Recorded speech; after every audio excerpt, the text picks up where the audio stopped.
Hello，大家好嗱，又係我江大威星啊嗱，趁住今日個空氣同埋個陽光咁靚仔啊，帶大家去遊下我哋花園先。好耐都冇帶大家遊下我哋花園啦。嗱，我哋依家就由我親自揸住個鏡頭同大家遊一轉先。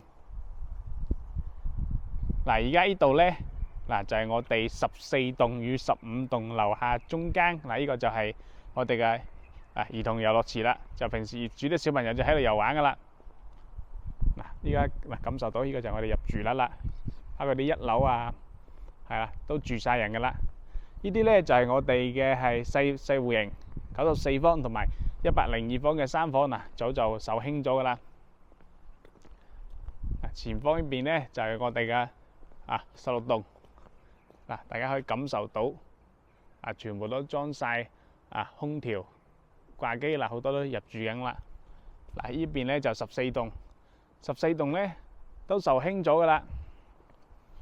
嗱，今日主要就介紹一套呢，就係10棟嘅中層單位嘅，因為好多朋友問阿勝哥係成日都介紹16棟位置，佢覺得個位置呢就太入啦。咁有冇啲係出翻少少嘅？係有一套嘅，即係有一套就係6樓啦。出翻少少10棟嘅6樓，嗱，而家就嚟到10棟樓下啦。呢邊咧就10棟樓下咧有2個出口嘅，呢邊咧就通往我哋嘅別墅區。呢邊睇別墅區嘅，嗱，呢邊咧正前方咧就去翻我哋嘅嗰個籃球場啦。嗱，呢邊啲低樓層同樣係住晒人噶啦，嗱，住滿晒。嗱，呢個咧就小區嗰個籃球場，嗱，可以入去打下波嘅。係啦，嗱，籃球場出嚟呢個空地方咧，同樣可以打下羽毛球嘅。嗱，可以見到我哋每一處嗰個地方咧，嗰個綠化打得非常之好，嗱，修剪得整整有齊啊！嗱，勝哥好似見到幾個小鳥窩喎，真係喎，嗱，係咪？如果係生態環境唔好，係冇啲咁嘅嘢嘅嗱，呢啲就係小鳥窩啦。嗱，嗰邊有一隻，都係證明我哋生蠔嗰個園林綠化做得真係非常之好。但好多嘢咧就鏡頭上邊咧展示到咧，就可能冇你親身嚟即係自己嘅感官嘅感受啊，會更加震撼嘅。係啦，所以有興趣嘅朋友咧可以親自嚟翻嚟考察嘅。嗱，好似咁靚嘅環境，佢總共係5重嗰個景觀嘅，包括我哋停車咧，全部喺地下車庫，因為我哋有3層嘅地下車庫，所以佢人車分流做到所以個環境真係好安靜，又好似咁出太陽，又呢邊又出太陽啦，嗰邊有樹蔭啦，所以又有種綠樹成蔭嘅感覺啊！所以生活喺咁嘅環境之下咧，即係俾人一種好安靜、好寧靜、好容易靜下嚟嗰種感覺啊！所以個人覺得係好舒服嘅。嗱，啱兜咗係籃球場啦，同埋嗰個遊樂園啦。嗱，同樣沿住呢條跑道咧，行翻過去咧，就可以途經我哋嘅別墅區嗰邊嘅景。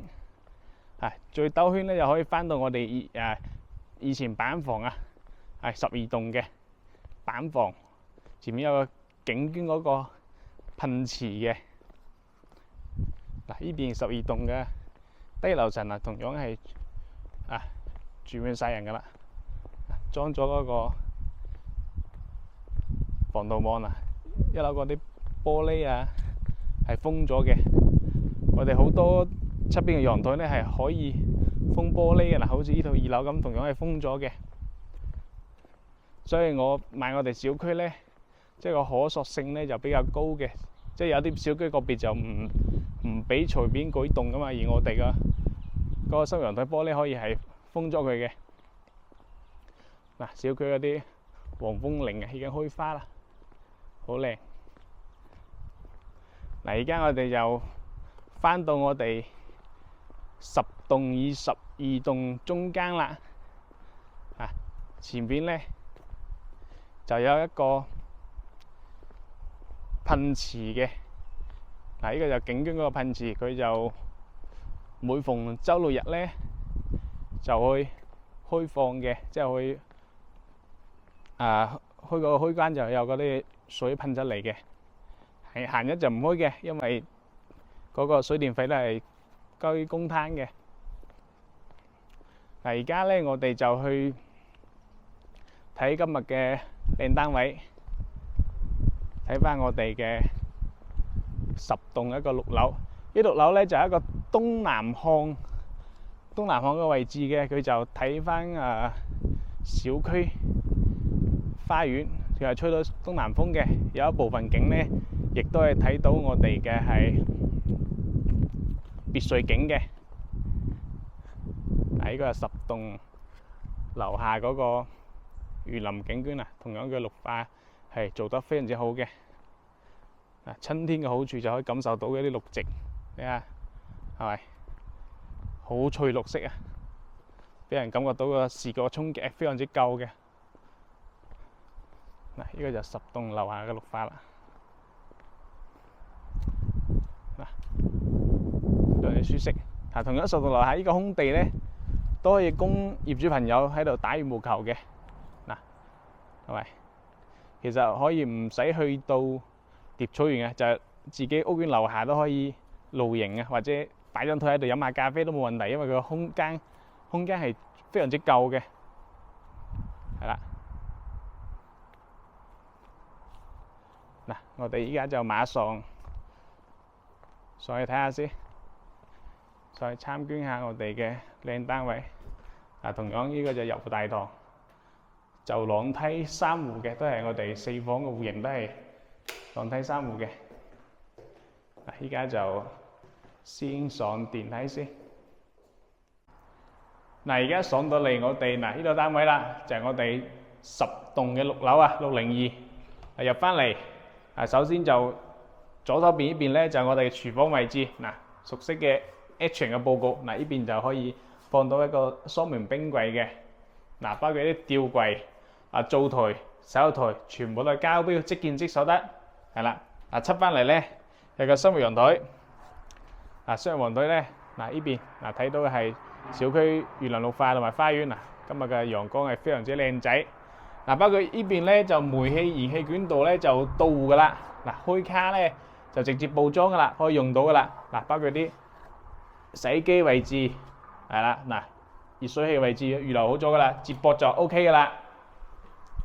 出翻嚟咧就係我哋一個7.6米豪宅標準嘅大橫廳，係啦，達到40個平方嘅，真係打羽毛球都冇問題啊！非常之闊落，好舒適。同樣咧佢係帶咗個大明窗嘅，佢絲毫唔影響個通風取光嘅。首先參觀下嗰個景觀陽台先。景觀陽台6樓嘅高度望翻去個綠化係咪好真實？同埋睇翻個別墅景，剛剛個陽光曬到過嚟個視覺衝擊係非常之舒服。其實你過到嚟現場，比視頻睇到更加震撼嘅佢嗰個效果再睇翻啲房間先。首先就睇到第一個客房，佢同樣擁有咗個大明窗嘅，包括啲都係膠標類嘅大自然嘅科木。床身係用咗3層嘅乳膠板，摸水係完全係唔會甩粉嘅，所以佢做工工藝都係非常之好嘅效果係 OK 嘅。兩個房之間咧就帶咗個工位，工位咧就乾濕分離，坐廁毛巾架淋浴鏡櫃同埋啲呢啲設備都係膠標類嘅，即見即所得。所以你買咗呢套單位咧，你就無需要點改動嘅，你就買啲家私、電器、空調電視櫃床就可以住到啦。呢個第二個客房，佢同樣係帶咗個大飄窗，整咗個明窗嘅，所以通風取光都係非常之 OK 嘅。最後參觀第3個房，第3個咧係兒童房，因為喺佢嘅主人房隔離。雖然叫做兒童房，但係佢真係唔細，兒童房都達到11、12個方嘅。同樣嘅空間係非常之足夠，好開闊，嗱好開揚嘅，嗱有大明窗。嗱，大家有冇留意嘅細節？我哋嘅房間咧，全部都好四四方方啊，即係唔會有棱有角，就非常之好設計啦。後期改動都好好容易改動嘅。啊，最後睇翻主人房，哇！主人房真係靚到冇得頂啊！嗱，首先有60公分嘅大飄窗係贈送俾大家嘅個空間啊。最緊要個靚景係咩？即係每日瞓醒抬頭一剎那，可以見到別墅景啊！好似別墅啲富人區啲好似望過嚟仰視緊你咁喎。嗱，個空間係好大嘅主人房啊！嗱，呢邊整個衣櫃到頂，嗱呢邊就可以整到個電視同埋床頭櫃，呢邊都冇問題嘅，個空間嗰度絕對夠嘅。啊，最後就睇翻衞生間，嗱熟悉嘅配方啦。嗱，洗手台、鏡櫃、坐廁，又咪有設施係足夠嘅，但係空間感係夠嘅，有5、6個平方。嗱，最後一點啦，大家肯定係睇咗咁耐，肯定想知道咁靚嘅單位幾多錢？嗱，俾個驚喜價俾大家，唔超50萬可以拿喺到咁靚嘅單位，同樣係支持按揭嘅，按揭咁啊俾30%，咁咪13萬左右，咪輕鬆上車啦。有興趣嘅朋友可以留言俾勝哥，或者約時間坐高鐵上嚟實地考察咗先，冇問題嘅。勝哥可以過高鐵站接大家嘅。嗱，今日就介紹到呢度，我係江大威勝，我下期再見大家。